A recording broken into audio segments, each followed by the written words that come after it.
Hello, friends, for joining me this morning, Sun and Moon Yoga Studio. And today, my idea, as usual, I often have two ideas at least competing. And the title Coexist um, brings together that idea that paradoxes, inconsistencies, what's the word I'm looking for? I'm forgetting it right now. Our mind does not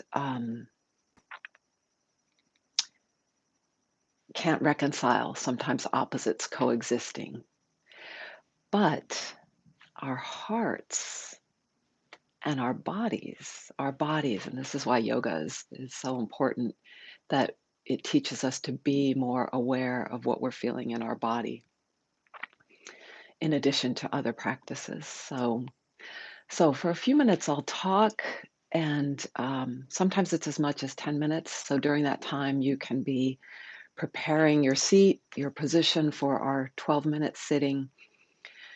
You can just be lying down. You can also be lying down for your meditation if you like. It's a different energy. It's a different energy to lie down. Um, and you may need that. So you can check in with your body to see your body, your mind, and your heart together. Last week, and I think often I speak of trios, threes. There's lots of things that come in threes, instructions or mantras or threes, fives, sevens. There are many patterns, but three, that shape, the tripod shape, is a very strong shape in geometry, right? And it's easy to remember a lot of times three things, and there's a strength in threes: body, spirit, heart, body, spirit, heart, body, mind, body, mind, heart. Spirit, I think, encompasses them all. But so, thinking of Hafiz' poem, I know the way you can get. One of the lines there, so including the heart. So I know how you can get when you have not had a drink of love. Your face hardens, your sweet muscles cramp. Children become concerned about a strange look that appears in your eyes, which even begins to worry your own mirror and nose. Birds and squirrels sense your sadness and can call an important conference in a tall tree. They decide which secret code to chant to help your mind and soul. Even angels fear that brand of madness that arrays itself against the world and throws sharp stones and spears into the innocent and into one's self. Oh, I know the way you can get when you have not been out drinking love. You might rip apart every sentence your friends and teachers say. Looking for hidden causes, you might weigh every word on a scale like a dead fish. You might pull out a ruler to measure every angle in your darkness, the beautiful dimensions your heart once trusted. I know the way you can get if you had not had a drink from love's hands. That is why all the great ones speak of the vital need to keep remembering God, so that you will come to know and see Him as being so giving and wanting, just wanting to help. That is why Hafiz says, "Bring your cup near me, for I am a sweet old vagabond with an infinite leaking barrel of light and laughter, and truth that the beloved has tied to my back. Dear one, indeed, bring your heart near me, for all I care about is quenching your thirst for freedom. All a sane man can ever care about is giving love." So God, you can use spirit or the all or the divine. If you think of that as the infinite, eternal, beyond space and time, however you phrase it, however you name it, I think it's really the same for all humans. That that which we know is there, we sense it, and that which we come home to when we sit in meditation. At the same time, so there are these two parts. Meditation is our practice of letting go. I'm reminded by my teacher's talk last week. Letting go. It's about that. Oh, there she is. Gonna sit with us, honey? And the other part, if we only do that, we fall to inaction as Shiva, the god. There's a story about that. He's accused of just wanting to sit. And that's great. That's and so important to cultivate that time. And it gets ever deeper as we do. But then we must live in the world. We must live somehow. And how do we bring, so many of us are in that quandary of how do we bring that peace that we sometimes touch into and when we're lucky, deeply melt into in our meditation. How do we bring that into relationships where patterns have taken hold of us, where we fall into the same rut, and just as we're in it, we realize, why did I go down this road again? Did I not drink enough from the cup of love? So the mind, which is so necessary and brings us all the symbols and language and how we connect to each other, and on that dimension, but our bodies and hearts are needed in that, to be part of that, and that's the where the integration comes in. So the mind will weigh the dead fish, pull out the ruler, unlike the heart. Where was the heart part? The beautiful dimensions. So you might pull out a ruler to measure from every angle in your darkness the beautiful dimensions of a heart you once trusted. So we start to know, perhaps we feel when our heart hardens. We feel that. That's where we need to dip back into the body, the feeling, the sensing. We know when it hardens and we get that message. This is the messenger coming to us. Something's not right. We don't need not suffer. There's a message here. It's not that we're being punished. It's not that you deserve pain or something like that, but that to listen, to knock on the door of our consciousness and say, listen, let's feel what's here from the heart perspective and from the body perspective. So I will try to drop a few seeds of how to do that in today's meditation.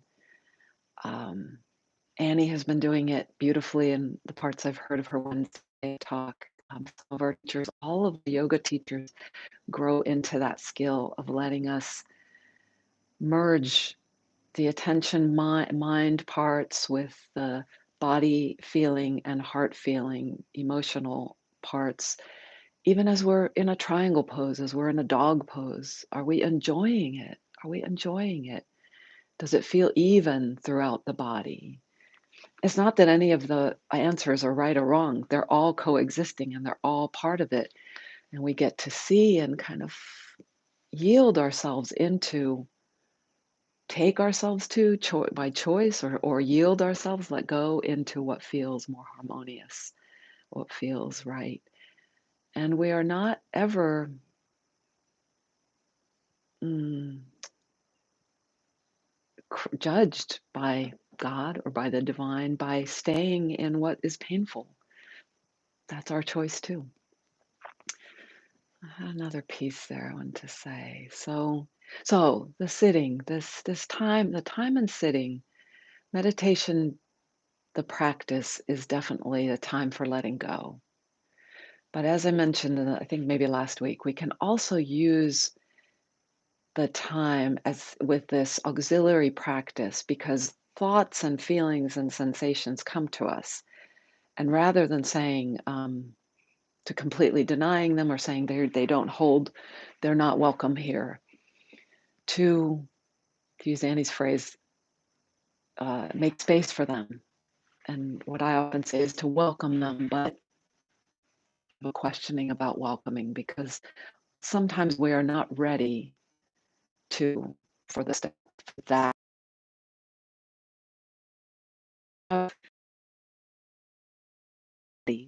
Perhaps, let's say it's a pain in the knee joint, which I have been feeling sometimes lately. You can um, acknowledge it, and sort of linger in the space with that, this seeming divided part of us, is that part of us, our light of our consciousness, I'm noticing this pain in my knee. You can even say, hello, pain in my knee.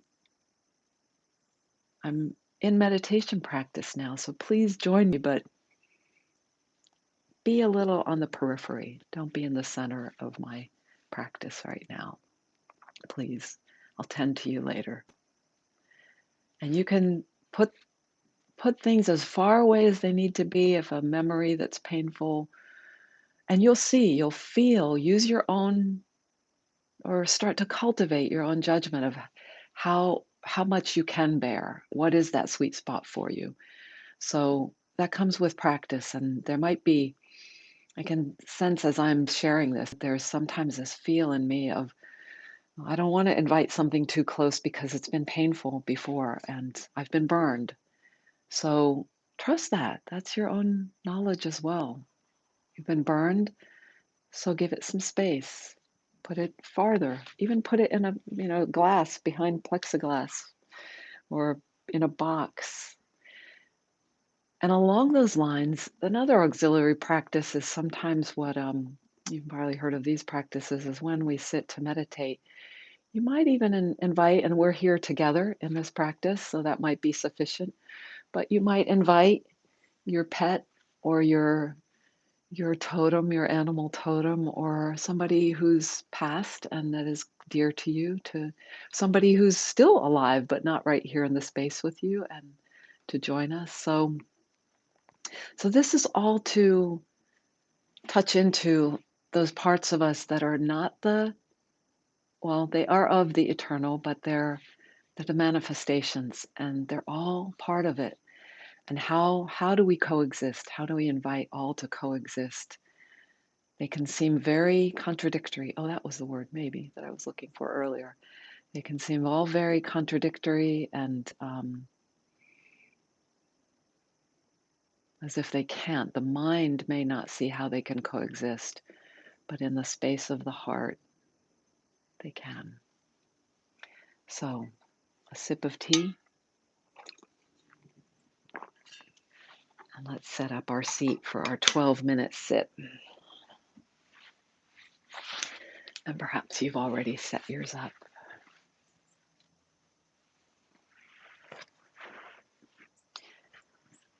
And I value in this practice stillness. I'll tell you a little bit about that in a moment.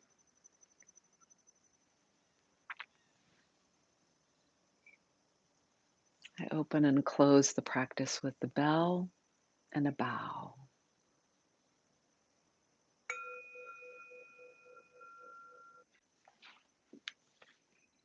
Okay, are we there? Not yet, not yet, not yet. There we go, little blip. So we had our bell, and now on bow. We're just beginning our meditation.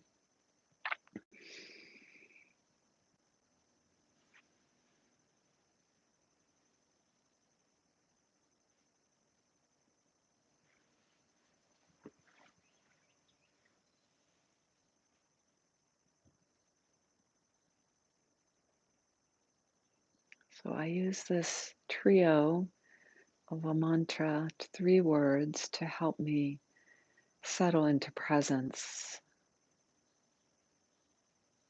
And I'll elaborate on them just a little bit. Ground,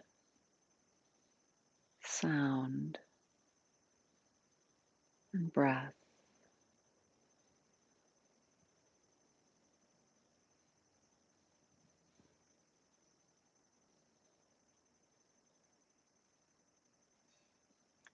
It doesn't matter which of those comes first. I tend to go to ground. But there are some days Breath is my first. And in fact, I think I'll go there today. And if you know these and you can go in your own order, I'm coming to breath as maybe from talking, I feel like I need to catch my breath.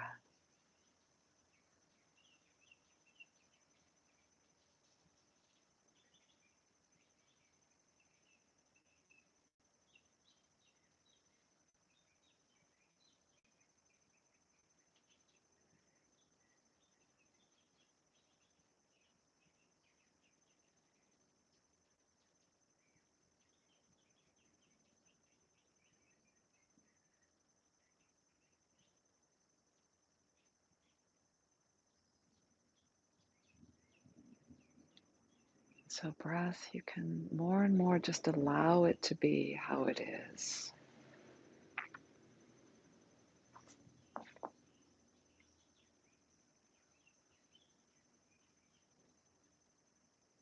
Softening in the belly, softening in the inner spaces, the surface spaces of our body.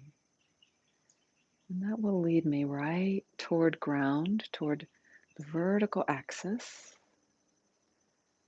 It takes us down toward ground. Super helpful to tap into the physical body here and give some attentive time to the here now feel of, of exactly how the pelvis, the sits bones feel against the ground. Precisely.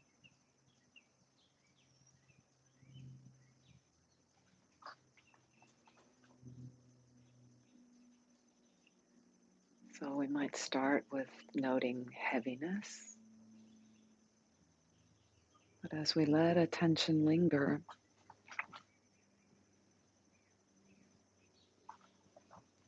you might sense that the heaviness is different on one side than the other.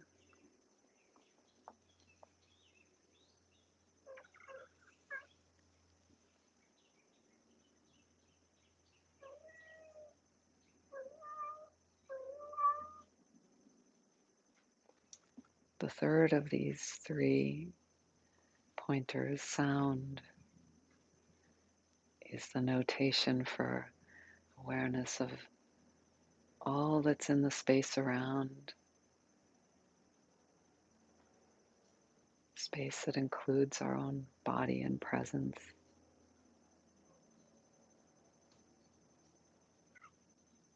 And I've already been challenged.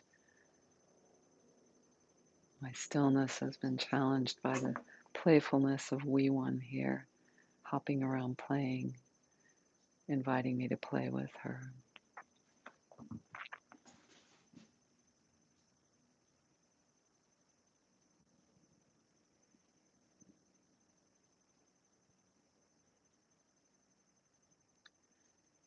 Ground includes the opposing force upward of levity, gravity, and levity.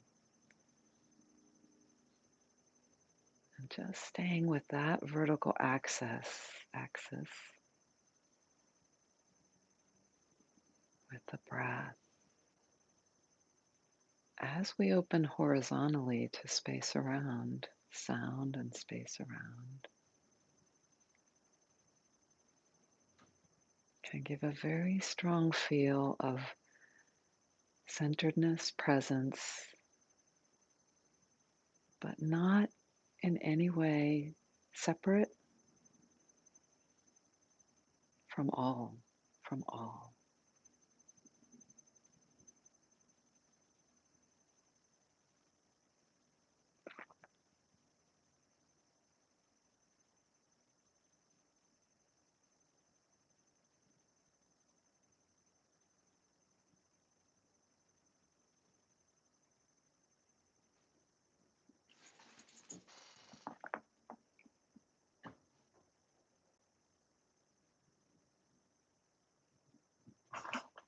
And so more and more, as we settle, these pointers, we drop them like the boat that took us to the other side. Just tie up the boat, let it be.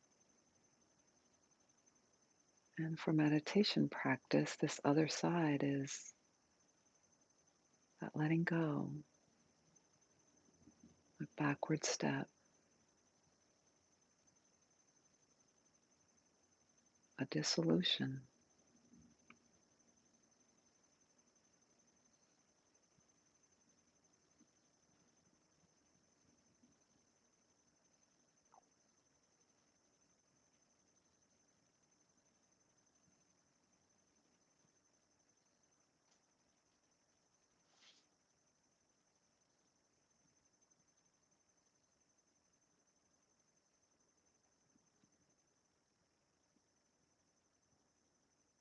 And we feel not just with our minds, but with our bodies and hearts.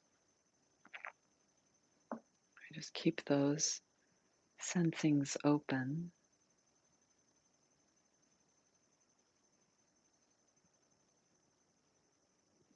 And if there's a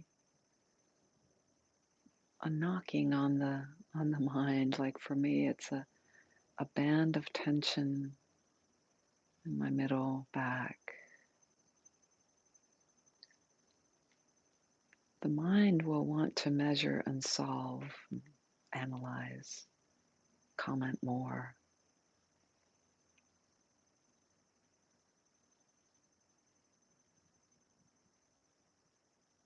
Invite the mind to rest if that happens. And drop into, as if lower than the brain, drop, even though the sensation might be in the head, drop into body feeling,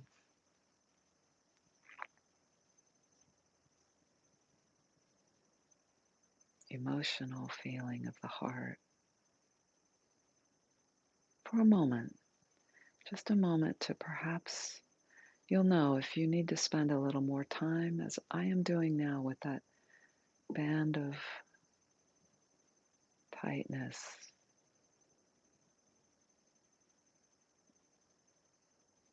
I'm dropping to see if there's dropping mean going in, it's an inward feel. Is there an emotional, psychological, heart feeling to that?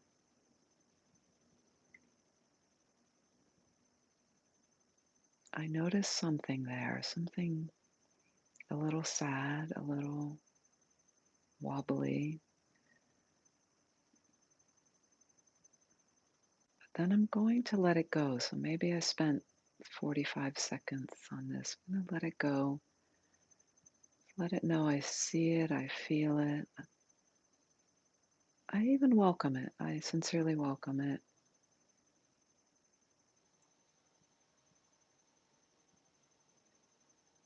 When I drop back, I'll let it know that I'll come back to it.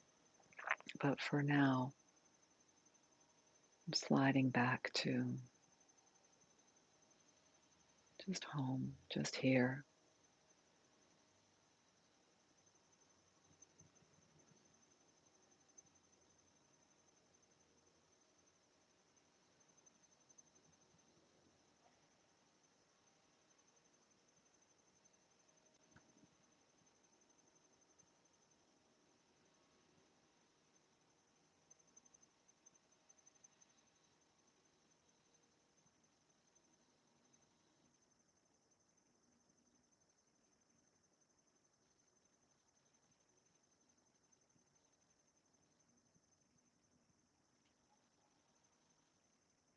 And enjoy. Relax and enjoy. And lightly, non-judgingly, if something else arises that detracts from just being here, just opening, just letting go,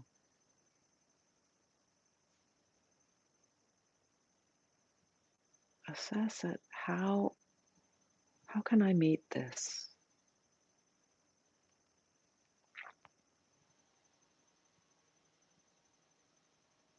Can I easily just let it go, or do I need to label it, name it,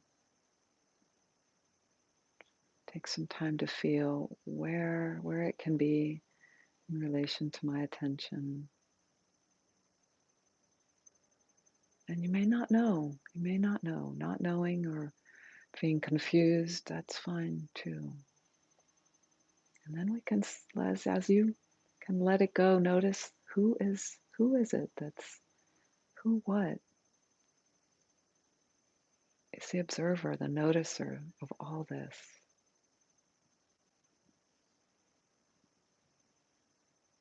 Rest back to that.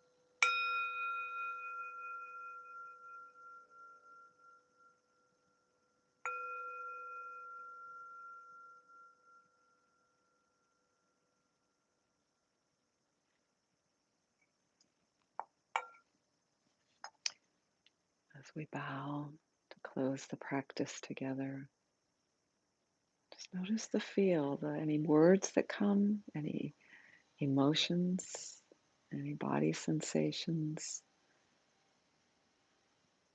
For me, that was a fast 12 minutes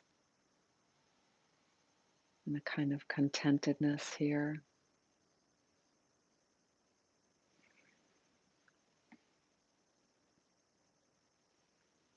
So, as always, thank you so much for joining me, for considering these things these themes that are related to meditation and part of them, and that help us transition from the cushion to the world. And I'm so grateful for the practice together. And please do see actually I wanted to note, we have a different energy with her here, playful young energy. When Rue was here, we'd hear him snoring and grunting or coughing. and she was a bit of nonstop play, as she's a young being. Thank you so much. Check out sunandmoonstudio.com for all that we offer and to be connected with our community. Ciao, ciao.